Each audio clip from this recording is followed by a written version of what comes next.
मणक्याच्या एमआरआयच्या रिपोर्टमध्ये डिस्बल्ज दिसतोय. डॉक्टर काय करू आता या डिस्बल्जचं काय करणार?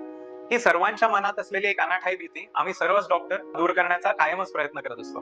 तर आज या YouTube व्हिडिओद्वारे सर्वांना एक गोष्ट सांगायचा माझा प्रयत्न आहे की एमआरआयच्या रिपोर्टमध्ये दिलेले डिस्बल्ज किंवा डिजनरेशन याला फिजिओलॉजिकल चेंजेस म्हणतात.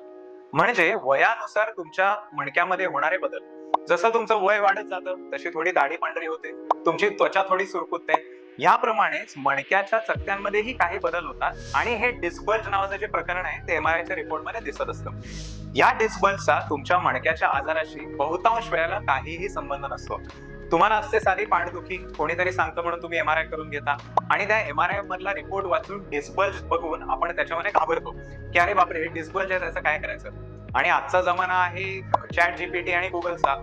हे डिस्बल्ज म्हणजे काय हे आपण चॅट जीपीटीला विचारतो, चॅट जीपीटी आपल्याला एक मोठ्याच्या मोठं उत्तर देतो आणि ते वाचून आपण घाबरून जातो. तर कृपया हे रिपोर्ट वाचून घाबरून जाऊ नका. या डिस्बल्जचा तुमच्या आजाराशी काही संबंध नसतो. रस्त्यावरून चालणारी 20 माणसं मी पकडली ज्यांना मणक्याचा काहीही त्रास नाही, कुठल्याही पद्धतीचं दुखणं नाही, सायाटिका किंवा डिस्कचा कुठलाही त्रास नाही, अशा 20 लोकांचे जर मी एमआरआय करून घेतले तर त्या 20ही लोकांमध्ये डिस्बल्ज एमआरआय मध्ये दिसणार आहेत. परंतु त्या डिस्बल्जचा तुमच्या दुखण्याशी किंवा तुमच्या त्रासाशी काहीही संबंध नसतो. हा एक फिजिओलॉजिकल चेंज आहे. रेडिओलॉजीचे जे डॉक्टर असतात जे तुमचा एमआरआय वाचतात, त्यांचं हे काम असतं की तुमच्या एमआरआय मध्ये काय काय दिसतंय हे त्यांनी रिपोर्टवर नमूद करणे. पण ते रिपोर्टवर नमूद केले याचा अर्थ तो त्रास तुम्हाला आहे असा अजिबात नाही. डिस्बल्ज म्हणजे काय तर तुमचे ग्रे झालेले किंवा थोडेसे पांढरे झालेले केस असं समजा. वयोमानानुसार जशी ही झीज होते, वयोमानानुसार तुमच्या बाकीच्या झीजा होतात, तशी ही सक्तीची झालेली झीज म्हणजे डिस्बल्ज. त्यामुळे एमआरआयचा रिपोर्ट वाचून घाबरू नका.